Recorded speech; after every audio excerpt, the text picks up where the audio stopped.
About a year ago, I read about this powder you could add to super muddy water like this, and then you stir it up, and 5 minutes later, the mud has separated from the pure, clean, drinkable water. And ridiculous things. At least once a year, I try to make the case that these same science and engineering principles are also being used to actually change the world for the better. For example, last year I met with Manu Prakash from Stanford, who was disappointed to realize the typical microscope and centrifuge to diagnose malaria costs tens of thousands of dollars and needs to be plugged in. So he invented a paper microscope and a paper centrifuge that costs 68 cents, they can diagnose malaria and require no electricity. So today we're gonna find out how this was invented, how the heck it works, and how it's being used to help people all around the world. But first, to demonstrate this isn't some kind of smoke and mirrors trick, I located the nastiest water I could find near my house and met up with some intrepid field scientists. Today I'm joined by my friends Cole, Kaden, Rainey, and Max. I promised them they could be in a video, but I didn't tell them which one or what we'd be doing. And here's the deal, guys. We need to go into that pond that's all gross and nasty and fill it up with muddy water. Can you do that?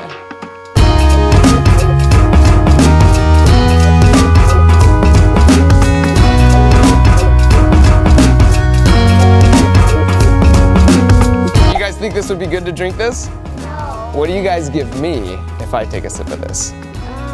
20 bucks. 20 bucks? Okay. We're not gonna do anything to this one, but I'm gonna do something to this one so then we can compare the two, okay?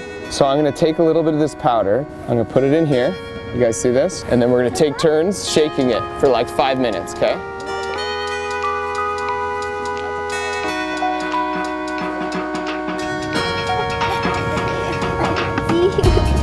Let's see what happens. That looks better.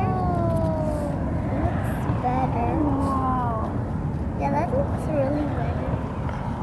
Oh, that looks like... Okay, I'm gonna put my thumb at the water level so you know I'm not tricking you guys, okay?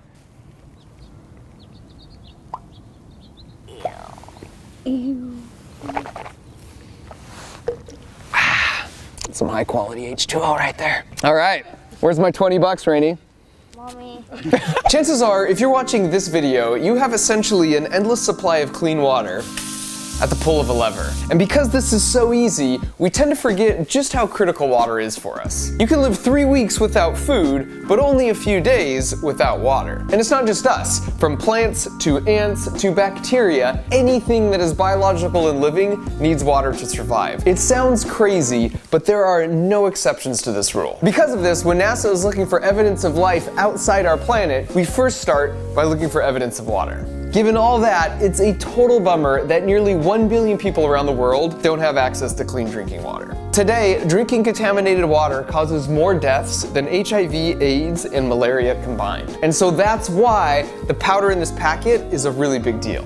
It was invented by a guy named Philip Suter. He's a laundry scientist at Procter & Gamble who was originally trying to figure out a way to separate dirt from used laundry water. And I want to be clear here, they are not sponsoring this video in any way. I just think what they're doing is really awesome and they deserve some credit. So I was actually able to track Philip down and he told me all about how it worked. So essentially there's three processes. There's coagulation, then the next phase is flocculation, and then the last piece is the disinfection. You start with clean water like this, but now it's all brown because it's filled with lots of dirt particles, parasites, and bacteria. So you dump the powder in the water, and as Phil explained, the coagulant part of the powder goes to work first. It's basically seed crystals that are positively charged, and because the dirt in the water is negatively charged, these seed crystals act like dirt magnets. These dirt magnets grow until they're each about 1 millimeter in size. The next part of the powder to activate is the flocculant, which is a polymer which you can think about as having huge long arms that wrap up all the little dirt magnet clumps, and now they form bigger chunks as large as 1 centimeter. And these chunks now are so big, they're just slightly more dense than the water, which means they sink to the bottom. And finally, the chlorine is released, and it goes to work on killing the 99.9999% of all the really tiny viruses and bacteria that are left in the water that didn't get wrapped up and sink to the bottom. So now you're just left with safe drinking water at the top.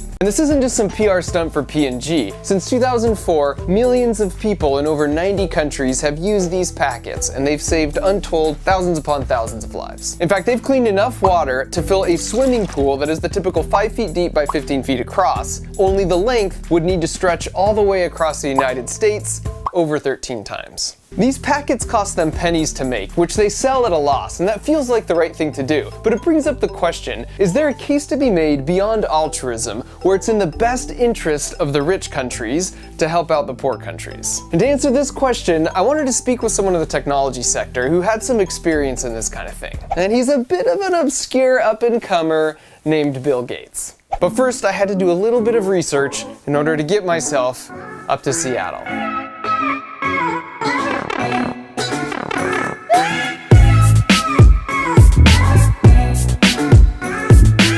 And when I arrived, they told me I was free to make myself at home while I waited for him to show up. So I did what any rational person would do given the circumstances. I made the richest man on planet Earth some pizza rolls.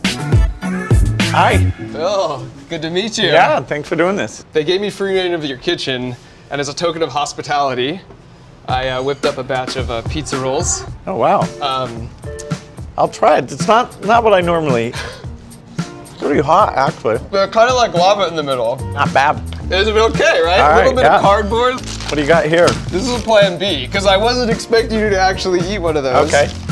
Dick's Burgers. Love Dick's. I know you love, It's a Seattle phenomenon. Truth be told, I actually knew this after seeing a picture of him on Reddit. He's standing in line by himself to buy one of their hamburgers for less than $2. Hate to disappoint you. There's no Dick's Burgers in here. Okay.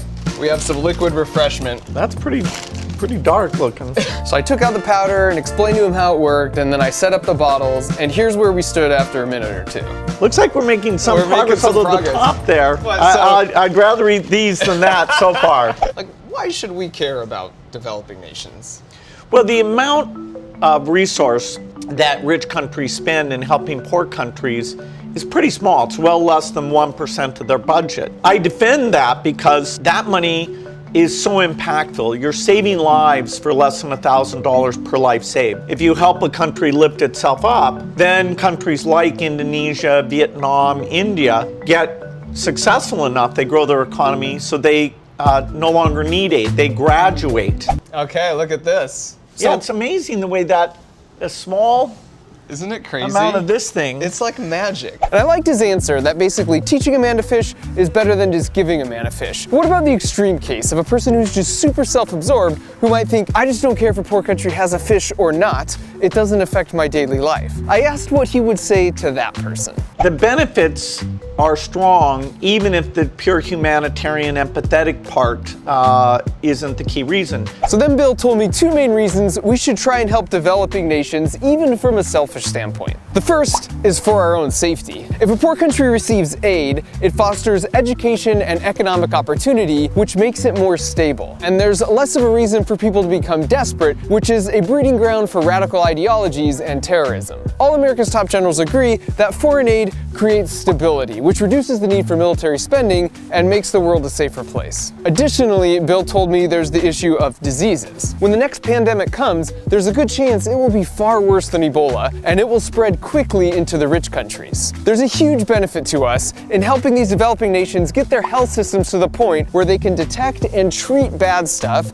before it has the chance to go global. And the second selfish reason for helping developing nations that we discussed together was for our own prosperity. After World War II, you think, hey, do we care about Japan? Well, hey, then Japan, Sony and Toyota, they're making good Nintendo. products. Yeah, let's not forget Nintendo. It's a win-win situation, where we want Japan to do well and make great products, and they're buying Boeing jets, Microsoft software, and so having these Hypothetically. hopefully the idea that other countries doing well, it's not a zero-sum thing where, okay, if they do well, that means that it's bad for us. Basically, we needed to get the Japanese back to a point where their brains could benefit the world again as quickly as possible. Otherwise, it's a waste of human capital, and the world never knows Super Mario Brothers. Which raises an interesting point. If you ask people who is the most intelligent person to ever live, you get various answers like these.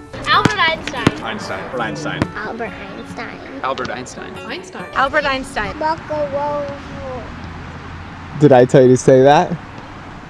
What? But the fact is, With 100 billion people to have ever lived on planet Earth, it's a statistical certainty that Albert Einstein wasn't the most intelligent human. It was some random person you've never heard of, probably born a long time ago, who spent most of their daily energy just trying to survive. And that's why these packets are a huge deal. When you have nearly 1 billion people spending their time just trying to find clean water every day, that's a huge waste of untapped brain power. Now, these packets and other aid efforts like them allow parents to stay healthy and gives them time to provide for their families, which gives their kids the opportunity to get educated, which in turn creates more opportunities for the following generation. And so eventually, over time, the entire world starts reaping the benefit from the contribution of this previously untapped human capital. And in this way, some massive breakthrough in solar technology, or maybe the cure to cancer or HIV, might come from a poor country who is just a developing nation today. And I find that to be incredibly inspiring and a worthy goal. You know, I get to learn a lot. You know, I'm going to be working on these diseases the rest of my life. Bill Gates, living legend, eater of pizza rolls. Yeah, not bad. That was fantastic. Thanks so much, Bill. Now we drink.